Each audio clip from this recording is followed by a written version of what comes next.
Hey, what's up everybody? Welcome back to Unparalleled Universe for another action figure review, and today we're taking a look at the brand new Marvel Legends Spider-Man Far From Home Stealth Suit Spider-Man, and we're going to jump right into it, starting with the packaging. It's the standard Marvel Legends packaging that we've seen over the last couple years. Obviously, you're able to see the figure here, you can see the accessories that he comes with, you can see the big ol' Build-A-Figure piece in the background that takes up most of the packaging, and that's awesome.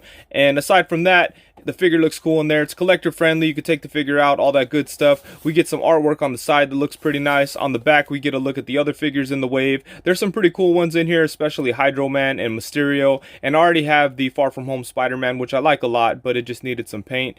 And then the build figure looks interesting. I want to check it out. I want to see it in hand before I say whether or not I like it, but it's definitely ambitious. You know, it's something out of the box that they did, and that's really cool. And I look forward to seeing Molten Man in the Far From Home movie. And then of course we have some more artwork on the back and then a little description about this costume that he's wearing. So that's all good stuff, but enough of the packaging. Let's take a look at the figure. Okay, so here's Spidey out of the box, and this is a really good looking figure. There's a lot of nice sculpted details. Hasbro did a really good job with all of that stuff.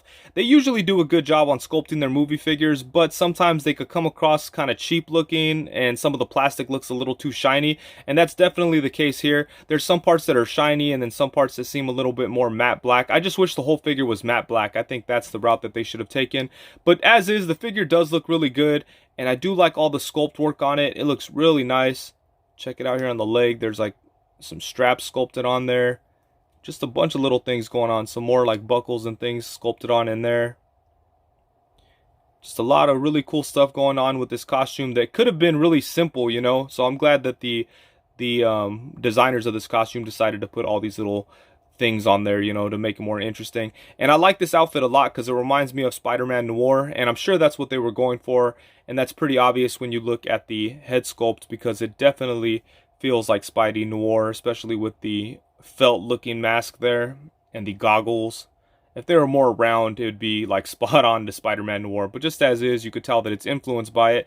And this figure doesn't have much paint, but the little paint that it does have, they didn't do a good job on it. Check out the eyes here. You can see that they're painted silver, but it's some of the silver is onto the where the black should be. So that kind of sucks, but you know, it's not a huge deal. I could probably just fix that. The one thing that is a huge deal with this figure is check this. Look at this crap. So this thing isn't connected all the way, but not only that, there's not even a hole in the hand, so I can't hinge this hand at all. Look at it. Oh, let me get it back on there. See, I can't really hinge this thing at all. It just stopped. I'm going to try to see if I can make a hole in there, and that way this peg thing could just kind of travel inside the hole that I make. But I mean, this is crazy. Just a weird defect. Sometimes, you know, action figures have that kind of stuff going on. I'm not too mad about it. I could still pull the hand off and put the other hand in, and then I'm good to go. But I really wish that wasn't the case there, because that's kind of goofy. But aside from that, I have no big issues with the figure, and the sculpting work is really well done on this guy, so I think they did a good job with the overall look of it.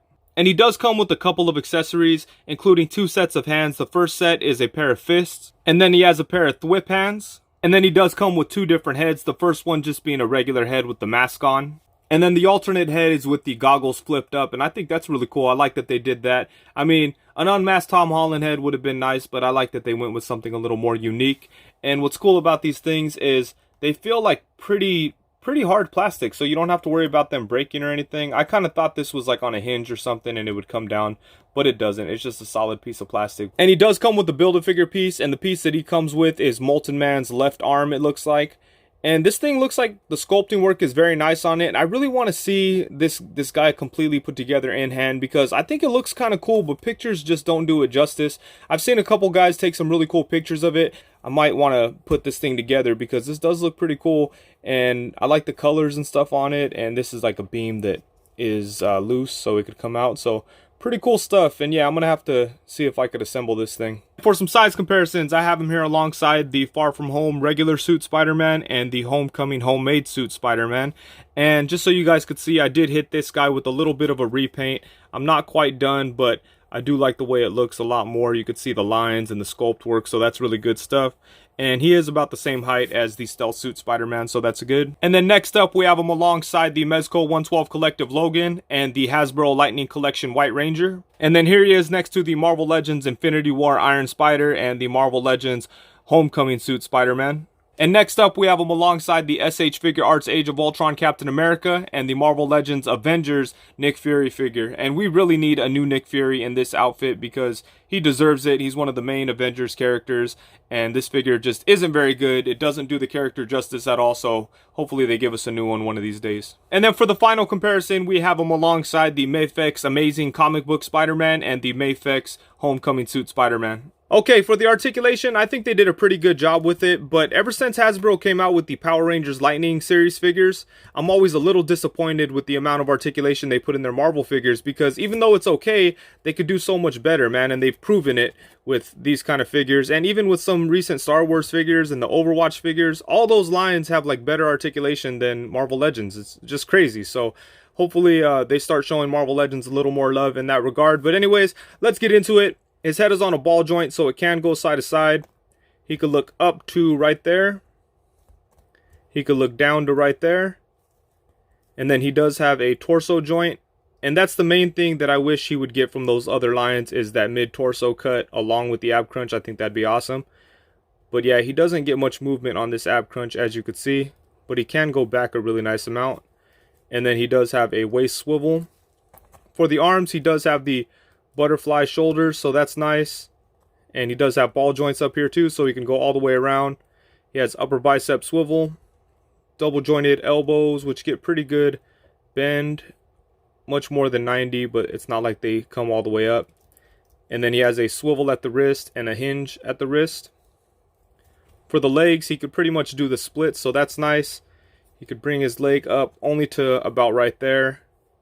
Could bring him back only to right there.